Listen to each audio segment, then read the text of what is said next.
Alert for tighter immigration enforcement. Hospitality, construction, agriculture are the industries believed to be most vulnerable here. Companies that fail to verify their worker status could also face thousands of dollars in fines if they are found in violation of employment law.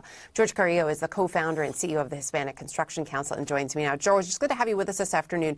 We just heard, I'm not sure if you could hear in my colleague John King's piece, but he spoke with a state lawmaker in Nebraska who said she believes her state can handle any sort of disruption that may come in a number of different industries because of immigration enforcement. Is that what you're hearing across the country? So what I'm hearing across the country is that there's worry amongst business owners. Right now, as a nation, we have to understand we're about 1.7 million people short in this country when it comes to the workforce. And in the construction industry, we're short about 500,000. Our organization has been working very closely with Congress. We've been reaching out to both the Republicans and Democrats to really educate them on the impact of mass immigration and what that's going to do with our economy. I think sometimes what is surprising is that people really aren't understanding what that impact is. They fail to recognize and see the value of immigrants in our community. And what they're looking at only is this one area of punitive punishment because they came over the border illegally, regardless of what their intention is. I think as an organization, what I do know is that we want to see safe communities. We want to see our borders being reinforced. We want people to respect our laws. But we also understand and we acknowledge all of the hard work and passion that our immigrant community provides, our undocumented immigrants. There's so many that are there that are great workers. They're great family members and citizens. You know, we go to church with them. We work with them. We want them to be able to remain here. And we believe that there's a pathway to be able to do this in a dignified way that provides that ability either through a work visa program without detrimenting our economy and making everybody come back and come through already a broken immigration process. You mentioned the potential for that program, that you've been speaking with members on both sides of the aisle in Congress. Where are those conversations actually getting you? Is there an appetite for something like that? Well, the appetite that we're telling them is that, look, for the first time in history, Hispanics elected this president and this Congress. We were a major driver. And we elected them because we think that they're going to be able to provide change, good, comprehensive, holistic change. And so we're bringing that to everybody's, radar of the impact of the Hispanic community.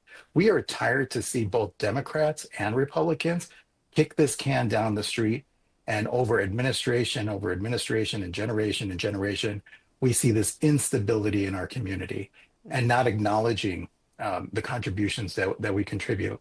There is a solution, though, out there. And that's the Dignity Act. Let's get the Dignity Act back on the floor. Let's have Congress pass and let's get it to the president's desk.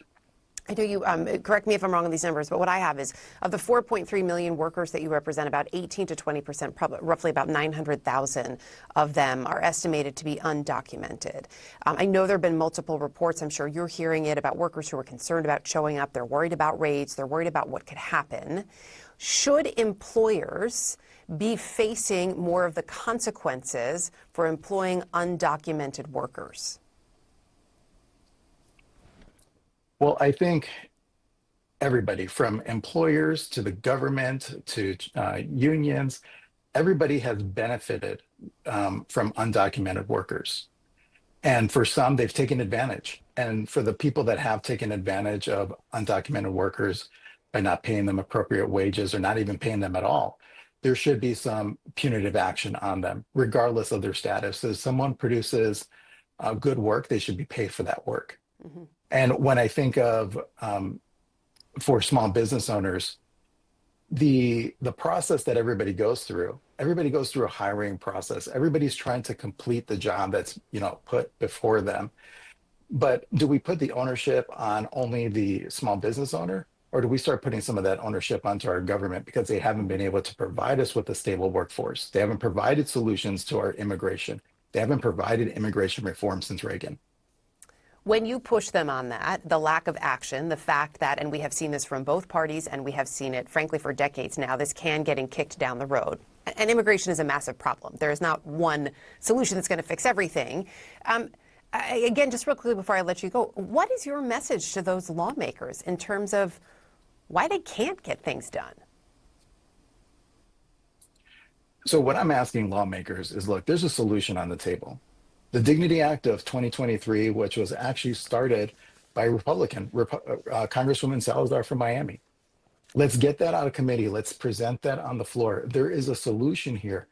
The Republican Party can take advantage of this moment and create history here and pass legislation and come up with good legislative reform, a bill that provides balance of honoring our laws, securing our borders, but also showing the world that we continue to be the superpower by having that empathy for the hardworking people that are contributing to our economy every single day. Let's give them a work visa. For our dreamers, let's put this to rest. They may not have been born here, but guess what? This is the only home that they know, and they honor this country. And so let's honor them back and give them a pathway towards citizenship. And let's stop kicking this can down the road. George Carrillo, appreciate your time today. Thank you. Thank you so much. Pam Bondi is now the U.S. Attorney General, and she is wasting no time getting to work, rolling back Biden.